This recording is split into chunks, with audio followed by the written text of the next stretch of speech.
ship and goes to sleep on a pillow. That's right. In the midst of the master going to sleep, all hell watch out there. breaks loose. That's right. That's right.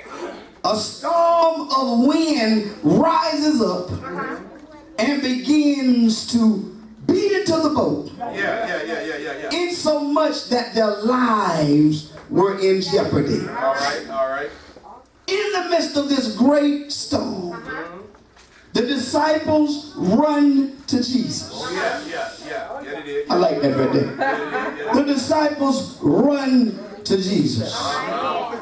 Ain't it good to know that you can run to Jesus in the midst of life's uncertainties? In the midst of uncalm waters, you can run to Jesus. In the midst of your storm, you can run to Jesus. In the midst of your troubles, you can run to Jesus. Run to Jesus crying, Master. Oh, I love that. They run to Jesus crying, Master. Carest thou not that we perish? In other words, Lord, don't you care? And I just want to speak a word of comfort to somebody here today that's going through. Even though he have not showed up yet, he cares. Look at somebody and say, he cares. He cares. The mortgage company might not care, but your baby dad is. Did I say that with an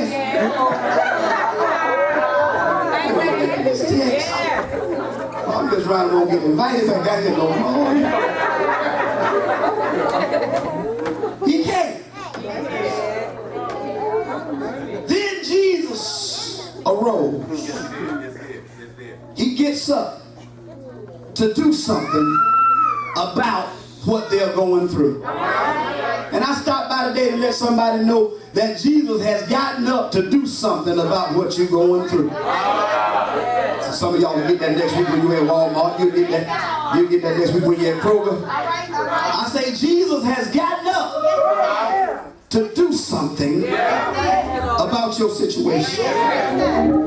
Jesus arose and he rebuked, watch this, the wind and the waves. Yes. This rebuke, watch this, made lightning sit down. That's right. All right. Yes. This rebuke made thunder shut up. Yes, sir. This rebuke was so powerful that everything ceased. Yes, it did. And there was calm in the midst of their storm. This rebuke was so powerful that it caused peace in the midst of a problem. It caused triumph in the midst of trouble. It caused worship in the midst of worry. Can I say this to you? Look at your neighbor and say, neighbor, tell him if you're going to pray, don't worry. And if you're going to worry, please don't pray. Now tell him,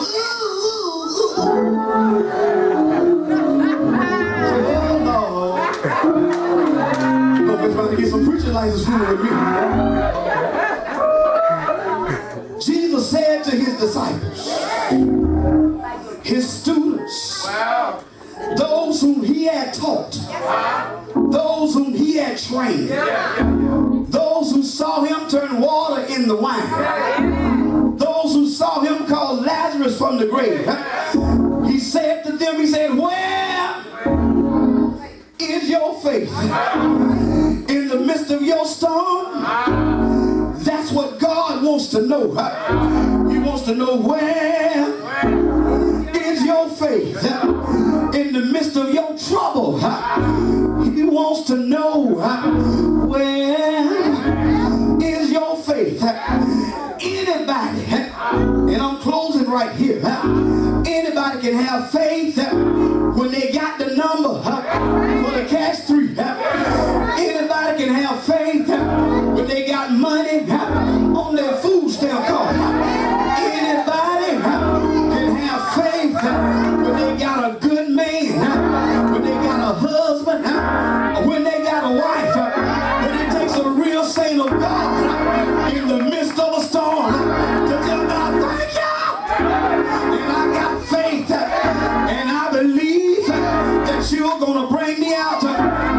your neighbor, say, neighbor, even though I'm in this storm, I got faith, and I believe that God is going to bring me out. He'll take me up. I believe that God is going to deliver. I got faith in the midst of my storm.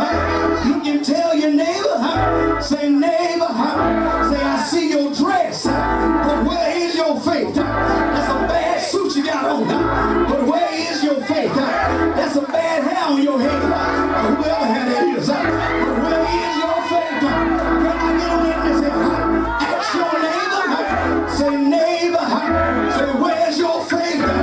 If you're gonna make it through this storm, you're gonna have faith and trust in God and believe Him and take Him at His word. Can I get a witness here? What you gotta remember is that Jesus told him, He said, let us go over to the other side.